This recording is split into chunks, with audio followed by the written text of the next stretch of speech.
بسم الله الرحمن الرحيم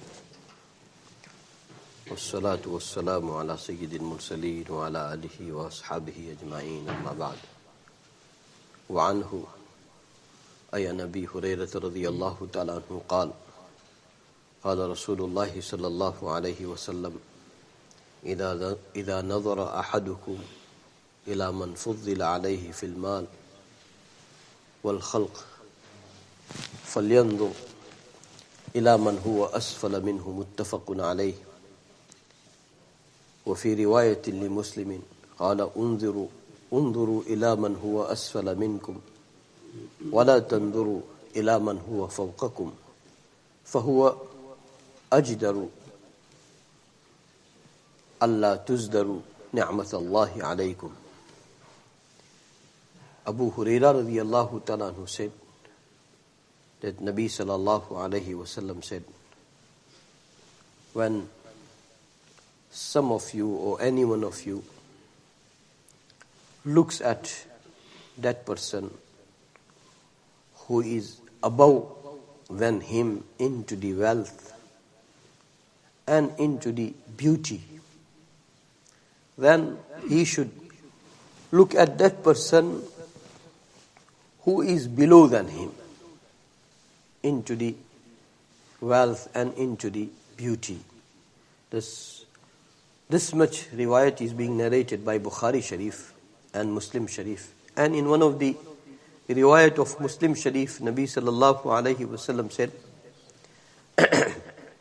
that look at that person who is below than you and do not look at that person who is above than you, then it will help you that you will rejoice Allah's favor upon you. You will be grateful, you will be thankful, you will appreciate Allah subhanahu wa ta'ala's ni'mat over you. So, into the first hadith sharif, Nabi sallallahu alayhi wasallam said that when you come to know about somebody who is more wealthy than you, or if you see someone who is more handsome than you, then Nabi sallallahu alayhi wasallam said that immediately try to look at that person from whom you are more wealthy and from whom you are more handsome. If you do that, then you will not be disheartened. You will appreciate. You will be grateful. You will be happy. In this world, Allah subhanahu wa ta'ala has made this world is the world of imtihan. You will always find people who are into more suffering than you. You will always find people who are less handsome than you. You will always find people who are less wealthy than you.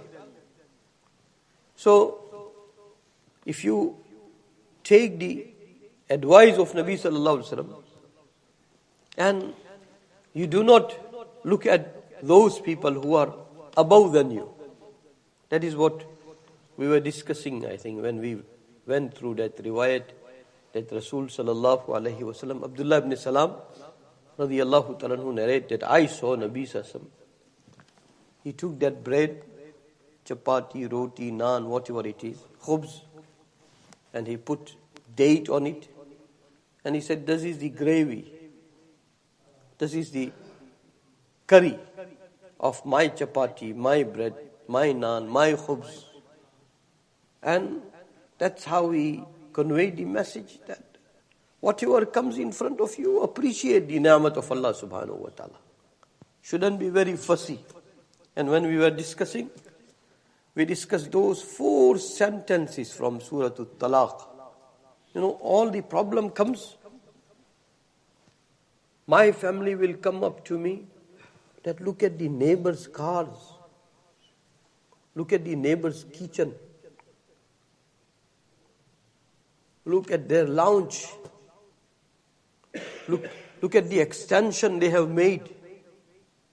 looking at their extension, I will feel low.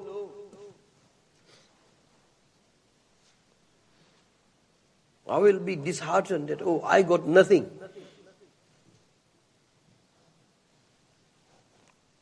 Like that pious person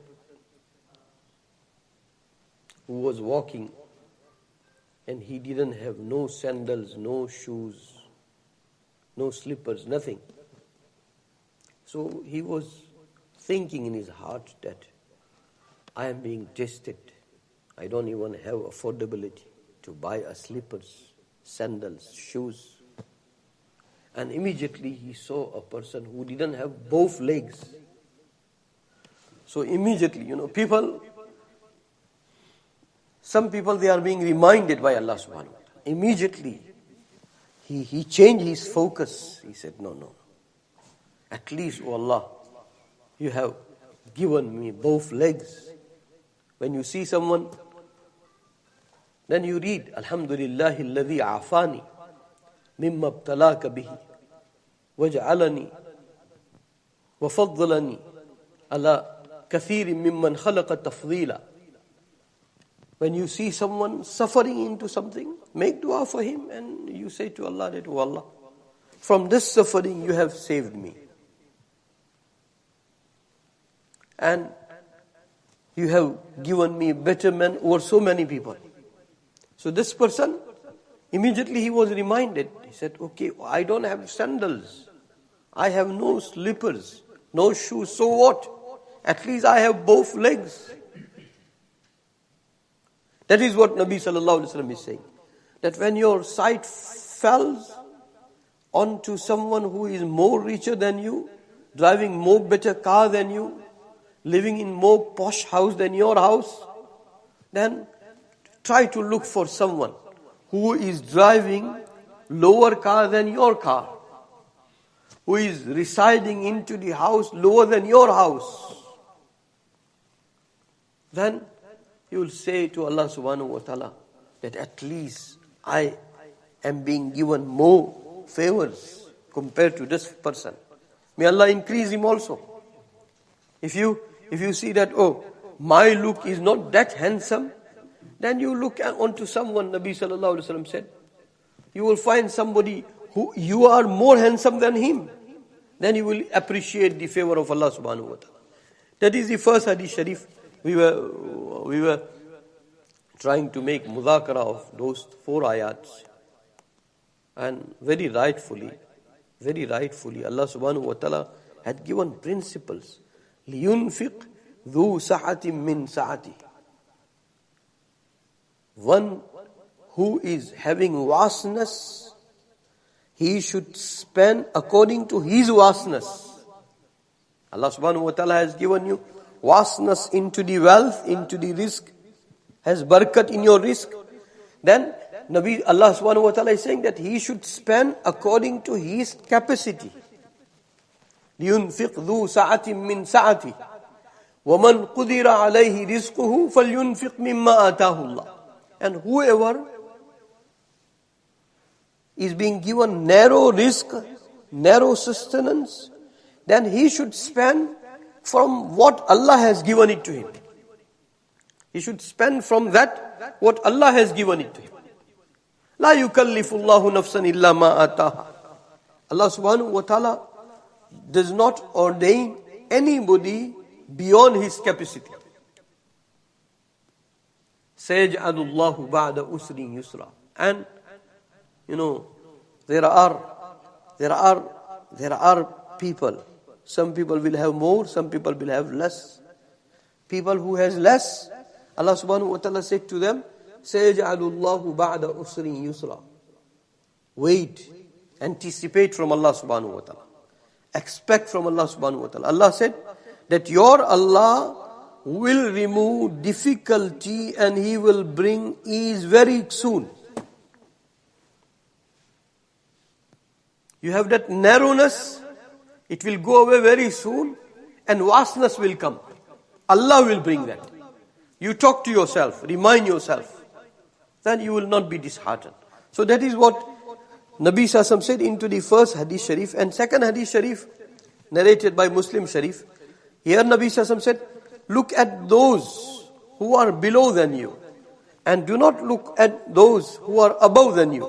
Why? Because it is more suitable that you will be appreciating Allah's favor. You will be grateful. You will be thankful.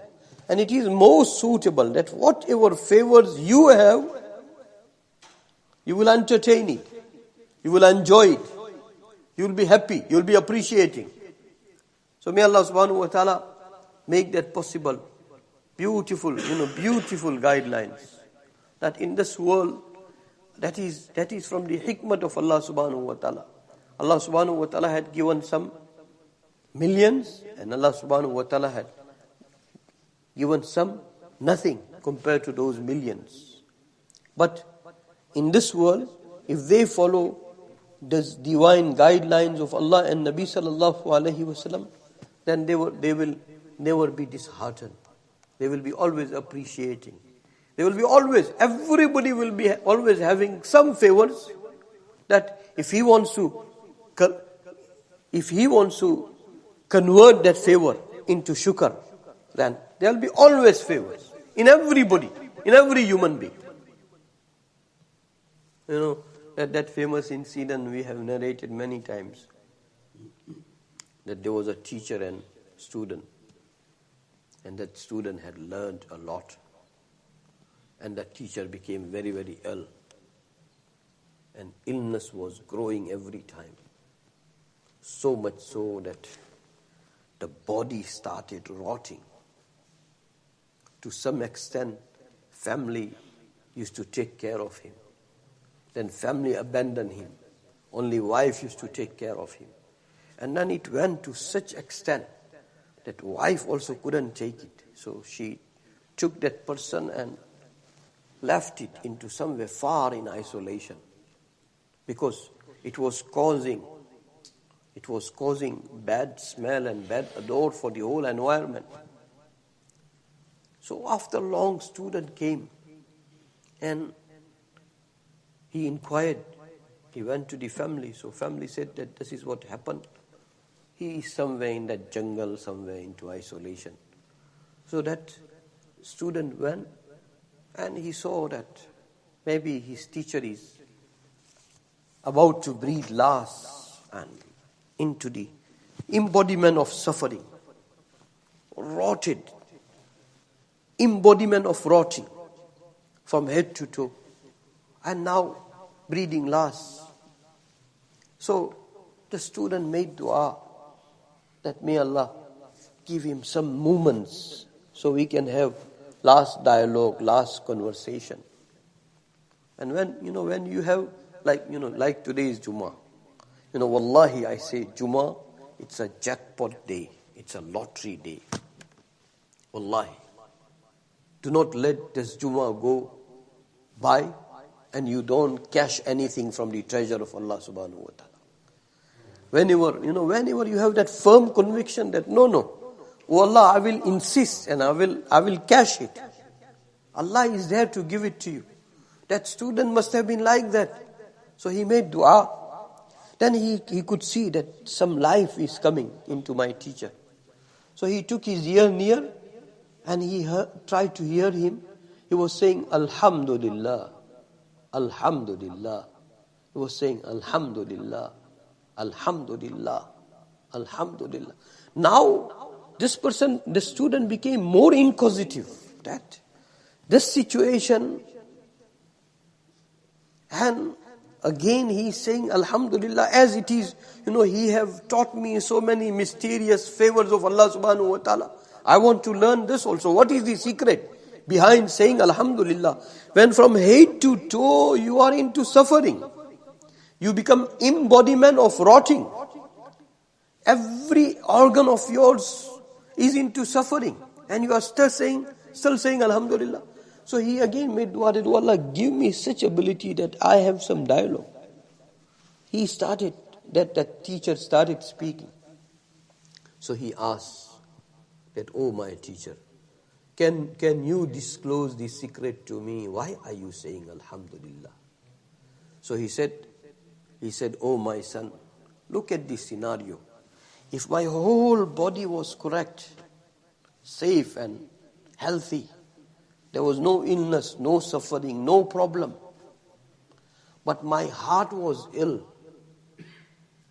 not recognizing Allah subhanahu wa ta'ala, not knowing Allah subhanahu wa ta'ala, not believing into Allah subhanahu wa ta'ala. If it was that scenario, that my eyes are perfect, my hands are perfect, my legs are perfect, whole body is perfect, walking, talking, healthy, very healthy, there is no shortage of apparent favors, physical favors. This is the situation, but heart is ill. You see so many people with kufr, with shirk, with rejection of Allah subhanahu wa ta'ala. Allah subhanahu wa ta'ala, with ilhad, atheism, very healthy but atheist, very healthy but mushrik, very healthy but kafir. He said, oh my son, if my whole body was intact, but my heart was ill, if that was the scenario, and on this side, never mind what my Allah wants, it is His wisdom. My whole body is into suffering, but my heart still recognizes my Allah. He still believes in Allah. He has connection with Allah. And I'm saying to Allah subhanahu wa ta'ala that never mind, it's your hikmat. You are testing my body, but I am so thankful that you have not tested my heart. Alhamdulillah for keeping my heart safe and sound with iman and tawheed. That is, if our perspectives are right, if the angle of our looking is right, then we will conclude this types of alhamdulillah. That is what Nabi Sassam, this is the dastarkhan of Nabi Sassam. Nabi Sassam is saying that in this world, what type of angles you are looking at the people. Oh Allah, look at every individual of the humanity. Oh Allah, give us imani look of Quran and Sunnah, according to Quran and Sunnah. Internally, externally, collectively, individually. Now, in future, and in every second of our life till we die. May Allah subhanahu wa ta'ala make that possible. Bismillahir Rahmanir Rahim.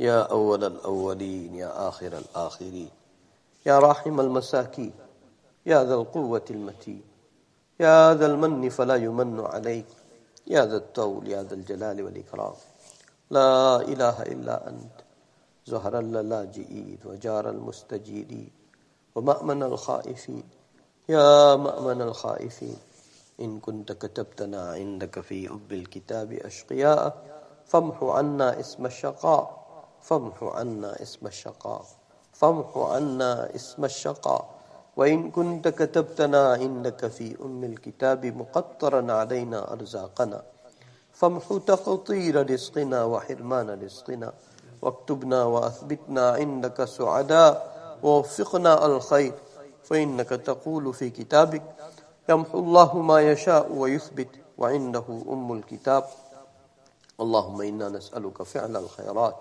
وترك المنكرات وحب المساكين وأن تغفر لنا وترحمنا فإذا أردت بقوم فتنة فتوفنا غير مفتونين غير خزايا ولا ندام ولا مفتونين اللهم ارزقنا حبك وحب من يحبك وحب عمل يقربنا إلى حبك اللهم ارزقنا حبك وحب حبيبك صلى الله عليه وسلم اللهم هم أصلنا ووصلنا وإليهم يحن قلوبنا وطال إليهم شوقنا فاقبض إليهم أرواحنا اللهم متعنا بأسماعنا وأبصارنا وقواتنا أبدا ما أبقيتنا اللهم علمنا الكتاب والتأويل اللهم فقهنا في الدين اللهم اجعلنا علماء فقهاء اللهم اجعلنا من الراسخين في العلم واجعلنا من التوابين واجعلنا من المتطهرين المتطهرين واجعلنا من عبادك المخلصين المخلصين واجعلنا من الذين لا خوف عليهم ولا هم يحزنون اللهم نقنا من الذنوب كما ينقى الثوب الأبيض من الدنس اللهم بدل سيئاتنا بالحسنات اللهم أكفنا بحلالك عن حرامك اللهم أكفنا بحلالك عن حرامك واغننا بفضلك عمن سواك ولا تجعل مصيبتنا في ديننا ولا تجعل الدنيا أكبر همنا ولا مبلغ علمنا ولا غاية رغبتنا. اللهم إنك عفو كريم رحيم تحب العفو فاعف عنا يا كريم. يا مصرف القلوب صرف قلوبنا على طاعتك. يا مقلب القلوب ثبت قلوبنا على دينك. اللهم إن قلوبنا ونواسينا وجوارحنا بيدك لم تملكنا منها شيئا، فإذا فعلت ذلك بنا فكن أنت ولينا واهدنا إلى سواء السبيل. اللهم حبب إلينا الإيمان وزينه في قلوبنا وكره إلينا الكفر والفسوق والعصيان. اللهم إنا نعوذ بك من أن نشرك بك شيئا نعلم ونستغفرك لما لا نعلم ونعوذ بكلمات الله التامات من شر ما خلق. رب زدنا علما نافعا رب زدنا علما نافعا ورزقا واسعا وعملا متقبلا ورزقا واسعا وعملا متقبلا وشفاء من كل داء. اللهم إنا نعوذ بك من علم لا ينفع وعين لا تدمع وقلب لا يخشع ونفس لا تشبع ودعاء لا يستجاب له. اللهم ربنا تقبل منا إنك أنت السميع العليم. وصلى الله تعالى على خير خلقه سيدنا وحبيبنا مولانا محمد وعلى آله وأصحابه أجمعين برحمتك.